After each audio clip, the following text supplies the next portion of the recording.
आज की इस वीडियो में हम डिस्कस करेंगे डायरेक्ट डेमोक्रेसी और रिप्रेजेंटेटिव डेमोक्रेसी, जिसे हम इनडायरेक्ट डेमोक्रेसी भी कहते हैं। हम दोनों की डेफिनेशन डिस्कस करेंगे। उसके बाद हम दोनों के मेरिट्स और डीमेरिट्स देख, यानी इसके एडवांटेजेस और डिसएडवांटेजेस देख। उसके बाद हम दोनों के एग्जांपल्स, और इस वीडियो के एंड में हम दोनों को कंपेयर करेंगे या दोनों की कंपैरिजन करेंगे। तो वीडियो एंड तक जरूर देखिएगा। अगर आप इस चैनल पर नए हैं तो इस चैनल को सब्सक्राइब कीजिए, और अगर आपको ये वीडियो पसंद आई हो तो वीडियो को लाइक और शेयर और कमेंट करना मत भूलिएगा। और अगर आप पॉलिटिक्स, फिलोसफी और करंट अफेयर्स के टॉपिक में इंटरेस्टेड है तो इस चैनल को सब्सक्राइब करना मत भूलिएगा। अब हम पहले डायरेक्ट डेमोक्रेसी समझने की कोशिश। डायरेक्ट डेमोक्रेसी है क्या, डायरेक्ट डेमोक्रेसी के एडवांटेजेस क्या है, डायरेक्ट डेमोक्रेसी के डिसएडवांटेजेस क्या है, डायरेक्ट डेमोक्रेसी क्या अप्लाइएबल है मॉडर्न वर्ल्ड में या मॉडर्न स्टेट में, हर चीज को हम डिस्कस करेंगे। डायरेक्ट डेमोक्रेसी को हम क्लासिकल या पार्टिसिपेटरी डेमोक्रेसी भी कहते हैं। डायरेक्ट डेमोक्रेसी बेस्ड किस चीज पर है? डायरेक्ट डेमोक्रेसी बेस है on direct and continuous participation of citizen, यानी सिटीजन पार्टिसिपेशन डायरेक्ट हो और कंटिन्यूअस हो। अब सिटीजन पार्टिसिपेशन किस चीज में? सिटीजन पार्टिसिपेशन गवर्नमेंट के टास्क में। डायरेक्ट डेमोक्रेसी को हम सिस्टम ऑफ सेल्फ गवर्नमेंट भी कहते हैं। अब सेल्फ गवर्नमेंट क्यों कर रहे? सेल्फ गवर्नमेंट मीन्स कि लोग खुद ही डिसीजन मेकिंग कर रहे हैं। एथेंस में डायरेक्ट डेमोक्रेसी किस तरह इंप्लीमेंट थी? तो एथेंस में याद रखिए कि मैस मीटिंग होती थी। एथेंस में अगर कोई भी इंपॉर्टेंट डिसीजन होना है तो वहाँ पर मीटिंग्स होती थी लोगों की, और उन मीटिंग्स में लोग डिसाइड करते थे कि हमें ये डिसीजन लेना चाहिए या नहीं। अब मॉडर्न वर्ल्ड में आप देख लो, ये तो एथेंस को हमने डिस्कस किया। मॉडर्न वर्ल्ड में आप देख लो कि डायरेक्ट डेमोक्रेसी का एक जो मोस्ट इम्पॉर्टेंट जो यूज हमें मिल रहा है वो है in case of referendum. Referendum में क्या होता है? अब रेफरेंडम में क्या होता है? रेफरेंडम ये कि लोग डिसाइड थ्रू वोट लोग डिसाइड करते हैं किसी भी इंपॉर्टेंट पॉलिटिकल इशू में या किसी भी पॉलिटिकल डिसीजन मेकिंग में, यानी लोग अपनी राय देते हैं थ्रू वोटिंग। ये मॉडर्न वर्ल्ड में भी स्टिल एग्जिस्ट करता है, और ये डायरेक्ट डेमोक्रेसी का एक एग्जांपल आप समझ सकते हो इससे। और आप डायरेक्ट डेमोक्रेसी के मेरिट्स क्या है, यानी डायरेक्ट डेमोक्रेसी के एडवांटेजेस क्या है? तो पहला पॉइंट है कि it is the only pure form of democracy. अब प्योर फॉर्म ऑफ डेमोक्रेसी हम इसे क्यों कह रहे हैं? प्योर फॉर्म ऑफ डेमोक्रेसी हम इसे इसलिए कह रहे हैं क्योंकि डेमोक्रेसी का लफ्ज जो है ये हम समझ चुके हैं पहले कि democracy means rule of the people. तो rule of the people direct democracy में ज्यादा है बनिस्बत इनडायरेक्ट डेमोक्रेसी, इसलिए हम कह रहे हैं कि ये प्योर फॉर्म ऑफ डेमोक्रेसी है। अब सेकंड पॉइंट देखिए, सेकंड पॉइंट है कि डायरेक्ट डेमोक्रेसी में याद रखिए लोग अपनी तकदीर का फैसला खुद करते हैं, यानी डिसीजन मेकिंग पावर उनके पास ही है। अब इस डिसीजन मेकिंग पावर होने की वजह से वो अपनी तकदीर के फैसले खुद करते हैं, यानी वो अपनी डेस्टिनीज खुद डिसाइड करते हैं। अब थर्ड पॉइंट देखिए, थर्ड पॉइंट है कि it creates a better informed and more politically sophisticated citizen. इसका मतलब है कि डायरेक्ट डेमोक्रेसी में जो पब्लिक होगी वो पॉलिटिकली एक्टिव होंगे, क्योंकि वो खुद डिसीजन मेकिंग कर रहे, उन्हें पॉलिटिक्स का सब कुछ ही पता होगा क्योंकि डिसीजन ही उन्होंने करनी है। और वो बेटर इन्फॉर्म्ड होते हैं, यानी उन्हें हर चीज़ का पता होता है, हर एंगल से उन्हें पता होता है। अब फोर्थ पॉइंट है कि डायरेक्ट डेमोक्रेसी में आप अपने पॉइंट ऑफ व्यू को एक्सप्रेस कर सकते हो, आप अपने इंटरेस्ट को परस्यू कर सकते हो। मगर इन डायरेक्ट डेमोक्रेसी में आपको रिलाय करना पड़ेगा किसके ऊपर? पॉलिटिशियंस के ऊपर, कि पॉलिटिशियंस आपके इंटरेस्ट को परस्यू करें और पॉलिटिशियंस आपके व्यूज को आगे बढ़ाए, यानी पार्लियामेंट में उस पर बात करें। अब लास्ट पॉइंट है कि डायरेक्ट डेमोक्रेसी का जो रूल है दैट रूल इज लेजिटिमेट। अब क्यों लेजिटिमेट है? क्वेश्चन हम ये करें कि आखिरकार क्यों लेजिटिमेट है। तो यहाँ देखिए कि डिसीजन मेकिंग कौन कर रहा है डायरेक्ट डेमोक्रेसी में? लोग कर रहे हैं। तो लोग खुद डिसीजन मेकिंग कर रहे हैं और उनमें एक सेंस होगा कि जो डिसीजन किया है वो हम लोगों ने खुद किया है, तो वो उस डिसीजन को एक्सेप्ट करेंगे और वो उस डिसीजन को फॉलो भी करेंगे, क्योंकि ये डिसीजन इन्होंने ही किया है और ये डिसीजन जो इन्होंने किया इनके इंटरेस्ट को सर्व भी कर रहा है। तो डायरेक्ट डेमोक्रेसी में डिसीजन को एक्सेप्ट करना यानी उसको फॉलो करना, ये जो सेंस है ये लोगों में बहुत ज़्यादा डेवलप्ड हो जाती है, क्योंकि उन्हें पता है कि ये डिसीजन उन्होंने खुद लिया था और अब वो उसे फॉलो भी करेंगे। तो यहाँ तक हम लोगों ने मेरिट्स देखे, यानी डायरेक्ट डेमोक्रेसी के मेरिट्स क्या है। अब हम डीमेरिट्स पर भी आएंगे, डिसएडवांटेजेस भी होंगे। हर सिस्टम के जितने एडवांटेजेस होते हैं उसके डिसएडवांटेजेस भी होते हैं। अब हम डायरेक्ट डेमोक्रेसी के डीमेरिट्स देखेंगे, यानी डिसएडवांटेजेस देखेंगे। जिस तरह हमने मेरिट्स देखे, अब हम डीमेरिट्स देख रहे हैं। डायरेक्ट डेमोक्रेसी का सबसे पहला demerits, we might never decide. इसका मतलब क्या है? यानी हम कुछ भी डिसाइड नहीं कर पाएंगे डायरेक्ट डेमोक्रेसी में। और ये क्यों है? तो इसका पहला रीजन ये कि डायरेक्ट डेमोक्रेसी में जहाँ पे लोग डिसीजन मेकिंग जहाँ डिसीजन मेकिंग लोगों के हाथ में है, वहाँ पर ये पॉसिबल है कि लोग किसी एक पॉइंट पर एग्री ना करें, और अगर उन्होंने एग्री नहीं किया किसी एक पॉइंट के ऊपर तो डिसएग्रीमेंट की वजह से कुछ भी डिसाइड नहीं हो पाएगा, यानी कोई भी डिसीजन नहीं हो पाएगी, और इस तरह गवर्नमेंट का कोई भी इशू रिजॉल्व नहीं हो पाएगा। तो ये सबसे पहला डीमेरिट है और डिसएडवांटेज है किसका? डायरेक्ट डेमोक्रेसी का। अब नेक्स्ट डीमेरिट क्या है डायरेक्ट डेमोक्रेसी का या डिसएडवांटेज? तो वो है कि पब्लिक इन्वॉल्वमेंट वुड ड्रॉप, यानी लोगों की जो इन्वॉल्वमेंट है, लोगों की जो पार्टिसिपेशन है वो कम हो जाएगा। आखिरकार इसकी रीज़न क्या होगी या क्यों कम होगा? वो इसलिए कम होगा क्योंकि याद रखिए किसी भी इशू पे डिबेट करना या उस पर वोटिंग करना ये एक लेंथी प्रोसेस है, ये एक टाइम कंज्यूमिंग प्रोसेस है। अब इस टाइम कंज्यूमिंग होने की वजह से और लेंथी प्रोसेस होने की वजह से बहुत से लोगों का इंटरेस्ट कम होता जाएगा। इन इश्यूज़ में बहुत से लोगों का इंटरेस्ट कम होता जाएगा, और इंटरेस्ट कम होते ही उनकी पार्टिसिपेशन भी कम होगी। अब जैसी पार्टिसिपेशन उनकी डिक्रीज होगी, यहाँ पर इशू क्रिएट होगा। जब उनकी पार्टिसिपेशन डिक्रीज होगी तो कुछ लोगों के हाथ में डिसीजन मेकिंग आ जाएगी, यानी कुछ small group of the people जो वहाँ पर पार्टिसिपेट कर रहे हैं, यानी अब कुछ स्मॉल ग्रुप्स जो कि एक्चुअली में पार्टिसिपेट कर रहे हैं उनके हाथ में होगी डिसीजन मेकिंग। और हो सकता है कि वो स्मॉल ग्रुप एक्चुअली में राइट डिसीजन ना ले। तो ये थी रीज़न कि पब्लिक इन्वॉल्वमेंट आखिरकार क्यों कम हुई, क्योंकि लोग इतने बिजी होंगे अपने पर्सनल और प्राइवेट लाइफ में कि उनके पास टाइम ही नहीं होगा कि वो इन डिसीजन मेकिंग में हिस्सा ले सके। अब थर्ड पॉइंट क्या है, यानी डीमेरिट क्या है डायरेक्ट डेमोक्रेसी का? वो है कि one tense situation after another. इसका क्या मतलब है? अब हम सपोज करते हैं कि यूनाइटेड स्टेट एक लार्ज और डाइवर्स सोसाइटी है, वहाँ पर एक प्रॉब्लम के ख़त्म होते ही नेक्स्ट प्रॉब्लम स्टार्ट हो जाएगी, यानी वहाँ पर इश्यूज एक डिफरेंट इश्यूज होते हैं, हर रोज़ एक नया इशू होता है। सो यहाँ पर क्वेश्चन ये कि आखिरकार डायरेक्ट डेमोक्रेसी अगर हम यूनाइटेड स्टेट में अप्लाई कर दे तो क्या ये पॉसिबल है कि हर शख्स एक कॉमन डिसीजन पे एग्री करे और एक कॉमन डिसीजन पे खुश हो कि यही डिसीजन हम एक्सेप्ट करेंगे? और क्या ये पॉसिबल है कि एक कॉमन डिसीजन को एक्सेप्ट करेंगे लोग? तो ये जाहिर सी बात है कि इतनी लार्ज पॉपुलेशन और इतनी डाइवर्स सोसाइटी में एक कॉमन डिसीजन को एक्सेप्ट करना और इस पर एग्री करना एक बहुत ही मुश्किल काम है, और इवन सम सिचुएशंस में ये तो इम्पॉसिबल बन जाता है आपके लिए। तो ये थी डायरेक्ट डेमोक्रेसी के डीमेरिट्स यानी डिसएडवांटेजेस। पहले हमने मेरिट्स देखे, अब हम डीमेरिट्स देख रहे हैं। होप सो कि आपको यहाँ तक डायरेक्ट डेमोक्रेसी कंप्लीटली समझ आ चुका होगा। अब डायरेक्ट डेमोक्रेसी के एग्जांपल हम देखेंगे। डायरेक्ट डेमोक्रेसी का सबसे पहला एग्जांपल है एथेंस में जो डेमोक्रेसी थी वो डायरेक्ट डेमोक्रेसी जो एंशिएंट एथेंस में। बट उस डायरेक्ट डेमोक्रेसी में एक इशू था। क्या इशू? कि वहाँ पर कुछ ग्रुप्स को एक्सक्लूड किया गया था डिसीजन मेकिंग प्रोसेस से।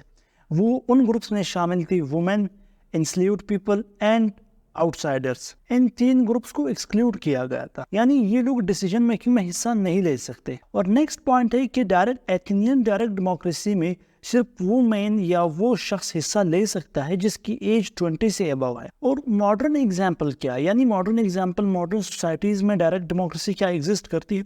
मॉडर्न एग्जाम्पल क्या है डायरेक्ट डेमोक्रेसी की, यानी डायरेक्ट डेमोक्रेसी क्या मॉडर्न स्टेट्स में एग्जिस्ट करती है या मॉडर्न सोसाइटीज में एग्जिस्ट करती है? हाँ, मॉडर्न एग्जाम्पल है स्विट्जरलैंड में कुछ modified form of direct democracy आज भी एग्जिस्ट करती है।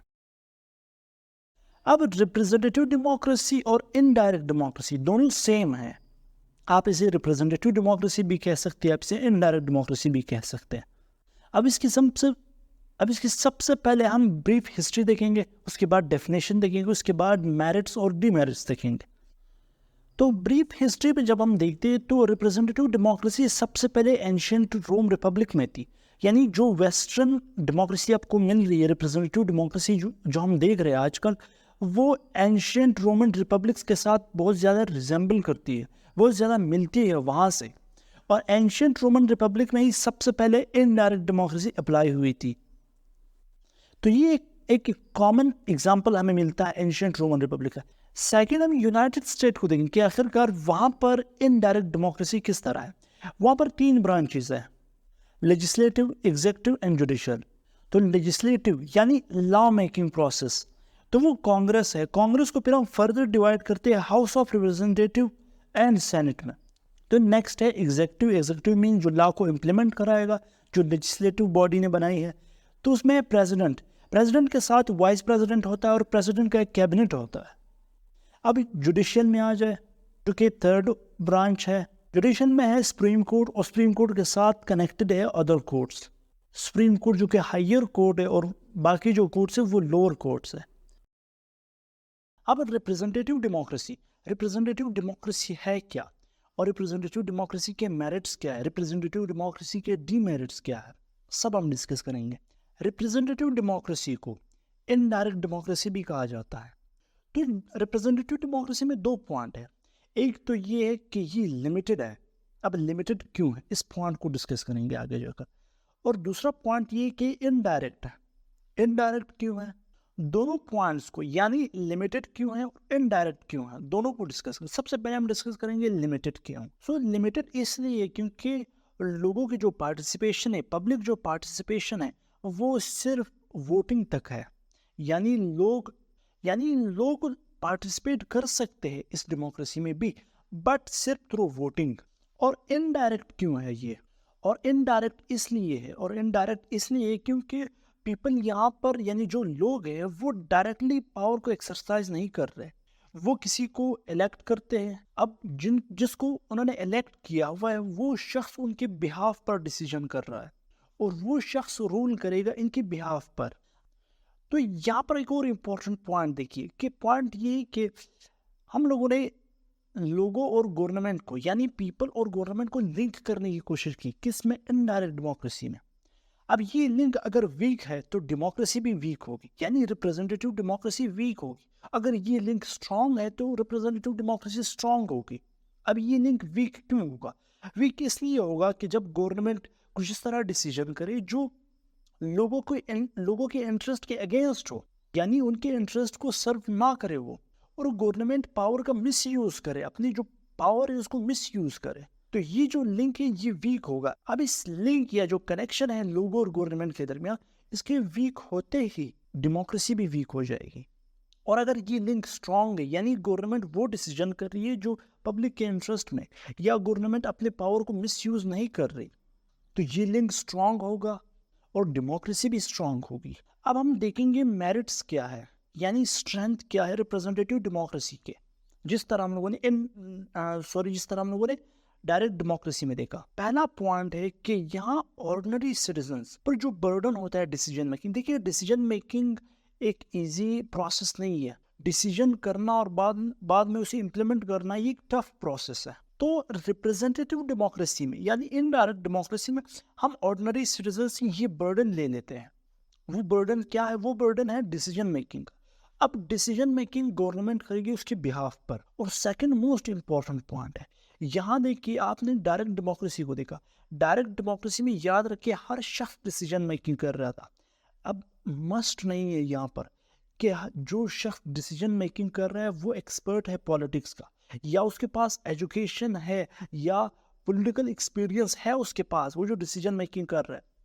तो अगर उसके पास एजुकेशन नहीं है या वो पॉलिटिक्स का एक्सपर्ट नहीं है, तो पॉसिबिलिटी ये है कि वो रॉन्ग डिसीजन कर लेगा। इनडायरेक्ट डेमोक्रेसी में ये चीज़ कम है। अब इनडायरेक्ट डेमोक्रेसी में गवर्नमेंट वो लोग रूल करते हैं जो बेटर एजुकेशन हो, जिनके पास एक्सपर्टीज हो, नॉलेज हो। ये पॉइंट शायद ऑन पेपर तो बिल्कुल ठीक है, मगर अगर हम एक्सपीरियंस देख ले, अपनी प्रैक्टिकल एक्सपीरियंस देख ले, तो यहाँ पर ये पॉइंट हमें किसी भी मोस्ट ऑफ द डेमोक्रेसी में हमें नज़र नहीं आता। डेवलप्ड कंट्रीज़ के डेमोक्रेसी के अलावा आपको ये पॉइंट डेवलपिंग कंट्रीज़ के डेमोक्रेसी में कम ही नज़र आएगा, बट ये स्ट्रेंथ है रिप्रेजेंटेटिव डेमोक्रेसी का। इनडायरेक्ट डेमोक्रेसी का सबसे पहला डीमेरिट ये है कि जो रिप्रेजेंटेटिव है, यानी जिनको लोगों ने इलेक्ट किया हुआ है। अब इनडायरेक्ट डेमोक्रेसी का सबसे पहला डीमेरिट कि लोग जब किसी शख्स को इलेक्ट करते हैं थ्रू वोटिंग, और वो शख्स उन लोगों के डिमांड को रिप्रेजेंट कर रहा होता है। बट एक्चुअली में इनडायरेक्ट डेमोक्रेसी में ये एक डीमेरिट है कि वो रिप्रेजेंटेटिव लोगों की उस डिमांड को रिप्रेजेंट नहीं कर पाते या उस ओपिनियन को रिप्रेजेंट नहीं कर पाते। हम एक एग्जाम्पल से समझेंगे इसको। हम इसको एक एग्जाम्पल से समझने की कोशिश करेंगे। यानी तो इसका एग्जाम्पल है कि 2003 में लेबर गवर्नमेंट ने, जो कि यूके में थी, उसने सपोर्ट किया यूएस को वॉर अगेंस्ट इराक में। बट यहाँ पर ये बात याद रखिए कि पब्लिक इस वॉर के अगेंस्ट थी, बट गवर्नमेंट इस वॉर के फेवर में थी और उन्होंने यूएस को सपोर्ट किया इस वॉर में। अब नेक्स्ट जो मोस्ट इंपॉर्टेंट डिसएडवांटेज है या डीमेरिट है किसका, इनडायरेक्ट डेमोक्रेसी का, वो है पार्टी रिप्रेजेंटेशन। अब पार्टी रिप्रेजेंटेशन किस तरह एक डीमेरिट हो सकता है, उसकी रीज़न ये है कि जिस भी रिप्रेजेंटेटिव को लोग इलेक्ट करते हैं वो रिप्रेजेंटेटिव किसी भी पार्टी के साथ लिंक होता है। यानी वो पार्टी रूलिंग में भी हो सकती है, वो पार्टी अपोजिशन में भी हो सकती है। अब उस पार्टी के साथ लिंक होने की वजह से वो रिप्रेजेंटेटिव या वो कैंडिडेट इंडिपेंडेंटली एक्ट नहीं कर सकता। इसकी रीज़न क्या है, उस रिप्रेजेंटेटिव ने उस पार्टी के लीडरशिप को और उसके मैनिफेस्टो को सपोर्ट करना। अब उसके मैनिफेस्टो और लीडरशिप को सपोर्ट करने की वजह से वो इस पार्टी के ऊपर डिपेंडेंट हो जाता है। यानी रिप्रेजेंटेटिव इंडिपेंडेंटली काम नहीं कर सकता और एक्ट नहीं कर सकता। एक सबसे बड़ा डिसएडवांटेजेस है और डीमेरिट है किसका, डायरेक्ट डेमोक्रेसी। अब थर्ड जो डीमेरिट है रिप्रेजेंटेटिव डेमोक्रेसी का, वो है the majority still rule at the expense of minority. यानी रिप्रेजेंटेटिव डेमोक्रेसी में मेजॉरिटी ही रूल करती है। अब कुछ केसेस में क्या होता है, कुछ केसेस में ये होता है कि जो मेजॉरिटी है वो ऐसे रूल बना लेती है, ऐसे लॉज बना लेती है जिससे माइनॉरिटी को वो सप्रेस कर, ऐसे रूल्स बनाती है जो इनको फेवर करती है पर माइनॉरिटीज को वहाँ पर फेवर नहीं करती वो रूल्स, और माइनॉरिटीज को एक्सप्लॉइट कर। तो ये थर्ड डीमेरिट है रिप्रेजेंटेटिव डेमोक्रेसी का। अब हम सबसे पहले डायरेक्ट डेमोक्रेसी को इनडायरेक्ट डेमोक्रेसी के साथ कंपेयर करेंगे। तो सबसे पहले हम देखेंगे पॉलिसीज़, यानी डायरेक्ट डेमोक्रेसी में पॉलिसीज़ किस तरह होती है और इनडायरेक्ट डेमोक्रेसी में पॉलिसी किस तरह मिलती है। तो डायरेक्ट डेमोक्रेसी में जिस तरह हम पहले पढ़ चुके हैं कि यहाँ पर लोग डिसीजन मेकिंग करते हैं, यानी लोगों के पास डिसीजन मेकिंग की पावर लोगों के पास है। इसी तरह यहाँ पर है कि government policies are decided by the people themselves, यानी लोग डिसाइड करेंगे कि पॉलिसी क्या होगी। बट इनडायरेक्ट डेमोक्रेसी में इस तरह नहीं है। इनडायरेक्ट डेमोक्रेसी में लोग एक रिप्रेजेंटेटिव इलेक्ट करेंगे जो उनके बिहाफ पर डिसीजन करेगा। तो दोनों में पॉलिसी का एक डिफरेंस है, डायरेक्ट डेमोक्रेसी और इनडायरेक्ट डेमोक्रेसी। और नेक्स्ट है लेजिस्लेचर। अब नेक्स्ट है लेजिस्लेचर में हम डिफरेंसेस देखेंगे। लेजिस्लेचर मींस लॉ मेकिंग, यानी लॉ मेकिंग की अथॉरिटी किसके पास, डायरेक्ट डेमोक्रेसी में लोगों की कम्युनिटी लॉ बनाएगी। बट इनडायरेक्ट डेमोक्रेसी में जो पार्टी विन करेगी, यानी जो भी पार्टी विन करेगी, रूलिंग पार्टी होगी, वही सिर्फ लॉ बना सकती है। आम पीपल या कॉमन पीपल लॉ नहीं बना सकते। नेक्स्ट है सुटेबिलिटी मींस कि आखिरकार डायरेक्ट डेमोक्रेसी कहाँ पर स्टेबल होगी और इनडायरेक्ट डेमोक्रेसी कहाँ पर स्टेबल होगी। तो याद रखिए मॉडर्न स्टेट्स में डायरेक्ट डेमोक्रेसी सिर्फ वहाँ पर स्टेबल होगी जहाँ पर पॉपुलेशन कम है, यानी जहाँ पर पॉपुलेशन कम है वहाँ पर हर शख्स डिसीजन मेकिंग में हिस्सा ले सकता है, डायरेक्ट डेमोक्रेसी हो सकती है। मगर जहाँ पर पॉपुलेशन ज़्यादा है वहाँ पर डायरेक्ट डेमोक्रेसी इम्पॉसिबल हो जाती है। वहाँ पर हर शख्स को डिसीजन मेकिंग में या डिसीजन मेकिंग का हिस्सा बनाना ये नामुमकिन सी बात है।